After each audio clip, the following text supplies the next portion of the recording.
Hello guys, welcome back to my to channel. তোমরা সবাই কেমন আছো? আশা করি ভালো আছো। আমিও ভালো আছি। সম্পূর্ণ বিন চ্যানেলে তোমাদের সবাইকে অনেক অনেক ভালোবাসা।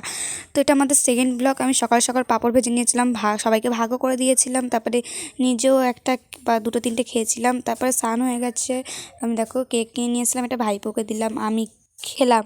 গাইস দেখো, বৌদি এখানে রান্না করছে আর আমাকে বলছে দুটো তিনটে রসুন ছেড়ে দেয়। দেখো রসুন দিয়েছে ব্যাগের উপরে, ওই কটাই বলে ছাড়িয়ে দিতে, তো ওইগুলো চলো ছাড়াই। আমি কিন্তু এখানে রসুন ছাড়াতে বসে পড়ছিলাম আর বৌদির সাথে গল্প করছিলাম।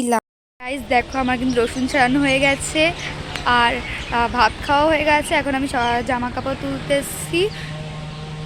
আর পাশের একটা বাড়িতে গাছ কাটার জন্য এত আওয়াজ হচ্ছে, সারাদিন একদম অসহ্য লাগছিল।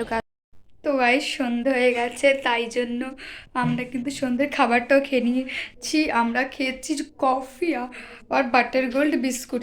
উঠছে আমার। এখন বাজে 5:44। গাইস রাত হয়ে গেছে, প্রচুর ঘুম পাচ্ছে, ভাত খাওয়া হয়ে গেছে। তো আজকে ভিডিওটা এখানে দেখছি। টাটা। নেক্সট ব্লগে তোমাদের সাথে দেখা হবে। টাটা।